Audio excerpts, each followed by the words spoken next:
বৈকুণ্ঠপুৰীলৈ পৰিণত হৈছে গোলাঘাট জিলাৰ ঐতিহাসিক চিনাতলী গাঁৱৰ শংকৰ মাধৱ ক্ষেত্ৰ। মই ইতিমধ্যে উপস্থিত আছোঁ সেই চতুৰ্থ সংখ্যক সদৌ অসম ভাওনা প্ৰতিযোগিতা অৰণ্যম ট্ৰাষ্ট, অসমৰ এক সামাজিক আৰু সাংস্কৃতিক অনুষ্ঠান অৰণ্যম ট্ৰাষ্টে চতুৰ্থবাৰৰ বাবে এই সদৌ অসম ভাওনা প্ৰতিযোগিতা অনুষ্ঠিত কৰিছে এই শংকৰ মাধৱ ক্ষেত্ৰত। মই প্ৰথমে দেখুৱাবলৈ কৈছোঁ কেমেৰা পাৰ্চন প্ৰশান্তক যে খুব সুন্দৰকৈ এখন আদৰণি তোৰণ তেখেতসকলে নিৰ্মাণ কৰিছে ভাওনা গৃহলৈ সোমাই যোৱাৰ, নামঘৰলৈ সোমাই যোৱাৰ প্ৰাক মুহূৰ্ততে মই দেখুৱাইছোঁ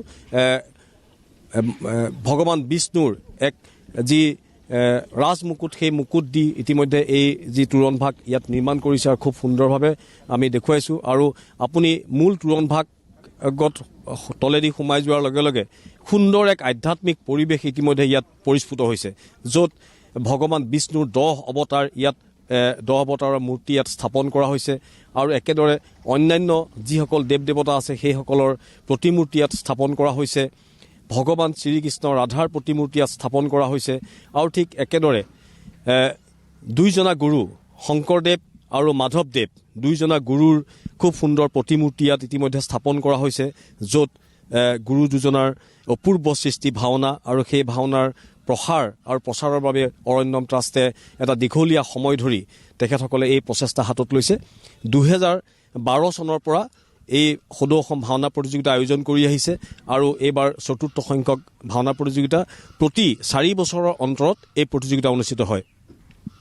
মই কেমেৰামেন প্ৰশান্তক মই দেখুৱাবলৈ কৈছোঁ যে এই অস্থায়ী নামঘৰত আজি সন্ধ্যা 4 বজাৰ লগে লগে সদৌ অসম ভাওনা প্ৰতিযোগিতাৰ শুভ উদ্বোধন হ'ব আৰু তাৰ প্ৰাক মুহূৰ্তত আজি পুৱাৰ যিখিনি কাৰ্যসূচী আছে, পুৱা পতাকা উত্তোলন আৰু সেই পতাকা উত্তোলনৰ কাৰ্যসূচী আৰম্ভ হ'ব খন্তেক সময়ৰ পিছতে।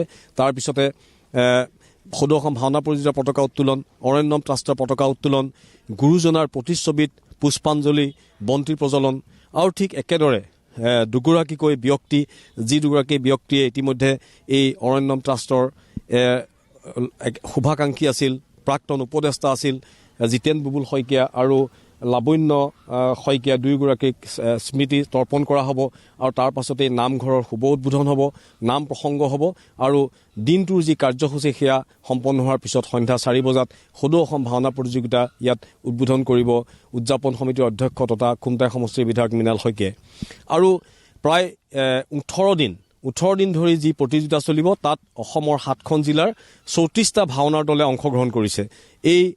এই নামঘৰ ভাগতে ইতিমধ্যে সন্ধ্যা 4 বজাৰ পৰা প্ৰথমখন ভাওনা অনুষ্ঠিত হ'ব 8 বজালৈ আৰু 8:30 বজাৰ পৰা দ্বিতীয়খন ভাওনা অনুষ্ঠিত হ'ব নিশা 12:30 বজালৈ।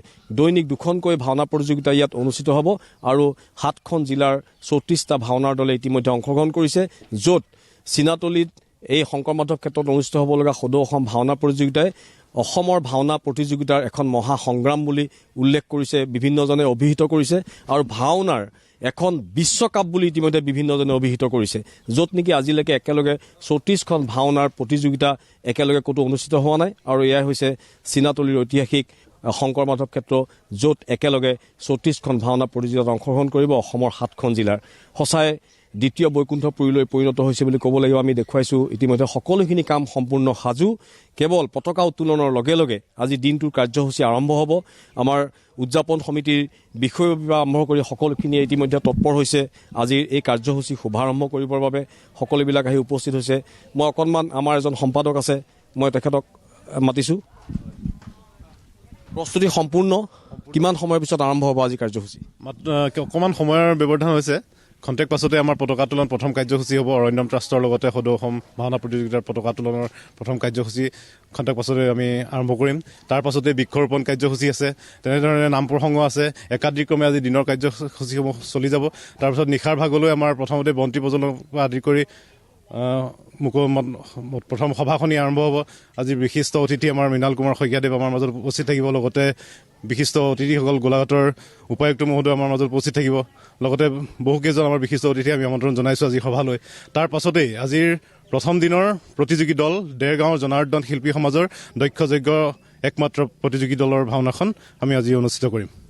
ইতিমধ্যে আমি কৈছোঁৱে যে 18 দিনৰ এই কাৰ্যসূচীত অসমৰ মুখ্যমন্ত্ৰী ডক্টৰ হিমন্ত বিশ্ব শৰ্মাই উপস্থিত হ'ব, আছুৰ উপদেষ্টা ডক্টৰ সমজুল ভট্টাচাৰ্য উপস্থিত হ'ব, আউনীআটী সত্ৰৰ সত্ৰাধিকাৰ শ্ৰী শ্ৰী পীতাম্বৰ দেৱগোস্বামী ইয়াত উপস্থিত হ'ব আৰু তাৰ লগতে অসমৰ অন্যতম নিউজ চেনেল নিউজ লাইভৰ মুখ্য পৰিচালন সম্পাদক সৈয়দ জাৰিৰ হুছেইন ইয়াত উপস্থিত হ'ব আৰু কাৰ্যবাহী সম্পাদক লুইত নীল দনকে মুখ্য কৰি বহু বিশিষ্ট ব্যক্তি ইতিমধ্যে ইয়াত উপস্থিত হ'ব 18 দিনৰ কাৰ্যসূচীত।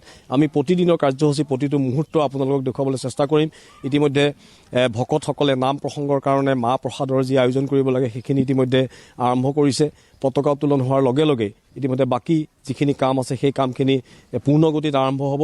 যিহেতু এক বৰ্ণিল সাংস্কৃতিক শোভাযাত্ৰাৰো আয়োজন কৰা হৈছে। দিনৰ 11 বজাত এই বৰ্ণিল সাংস্কৃতিক শোভাযাত্ৰা এই স্থানৰ পৰাই উলিওৱা হ'ব। প্ৰায় 4 কিলোমিটাৰ দূৰত্ব সেই বৰ্ণিল সাংস্কৃতিক শোভাযাত্ৰা ইতিমধ্যে বিভিন্ন কৃষ্টি সংস্কৃতিৰ সমাহাৰেৰে উজ্বলাই তুলিব। মই ভকত বৈষ্ণৱসকল ইতিমধ্যে আহি ইয়াত উপস্থিত হৈছে। মই অকণমান আপোনাৰ ওচৰলৈ আহিছোঁ। কি ক'ব, কেনেকুৱা পৰিৱেশ? যিহেতু আৰু খন্তেক সময়ৰ পিছতেই দ্বিতীয় বৈকুণ্ঠপুৰীলৈ পৰিণত হ'ব শংকৰ মাধৱ ক্ষেত্ৰ। অৰণ্যম ট্ৰাষ্টৰ উদ্যোগত স্বেচ্ছাসেৱী অনুষ্ঠান অৰণ্য ট্ৰাষ্টৰ উদ্যোগত সদৌ অসম ভিত্তিত আজি চিনাতলী হাইস্কুল খেলপথাৰৰ যি শংকৰ মাধৱ ক্ষেত্ৰ তাত সদৌ অসম ভিত্তিত ভাওনা প্ৰতিযোগিতা আৰম্ভ হ'ব আৰু ইতিমধ্যে কাৰ্যসূচী আৰম্ভ হ'বলৈ আগবাঢ়িছে আৰু বহুত ৰাইজৰ জনসমাগম হৈছে। অতি সুন্দৰ পৰিৱেশ, খুব সুন্দৰ ধৰণে আয়োজকসকলে আয়োজন কৰিছে আৰু ইয়াত বৃহত্তৰ চিনাতলী গাঁওখনে সহযোগ আগবঢ়াইছে আৰু আমি অত্যন্ত সুখী আৰু সকলোকে আমি এই চিনাতলী গাঁৱলৈ আমন্ত্ৰণ জনাইছোঁ যে এনেকুৱা এটা কাৰ্যসূচীত যাতে সকলোৱে সহযোগ কৰে আৰু গুৰুজনাৰ অনবদ্য সৃষ্টি ভাওনাক আকৰ্ষণ হিচাপে সকলোৱে লৈছে। এই ভাওনাটো যাতে আহি পেলাই ভাওনাৰ যি অপৰিসীম গুৰুত্ব সেই গুৰুত্ব বঢ়াই তোলে, সেয়াকে আমি আশা কৰিছোঁ। আৰু বনদীপ, মই এইখিনি ক'ব লাগিব যিহেতু অৰণ্যম ট্ৰাষ্টে এই ভাওনা প্ৰতিযোগিতাতে প্ৰতি বছৰে অগ্নিগড় বঁটা প্ৰদান কৰি আহিছে আৰু এইবাৰ সেই অগ্নিগড় বঁটা ইতিমধ্যে প্ৰদান কৰিব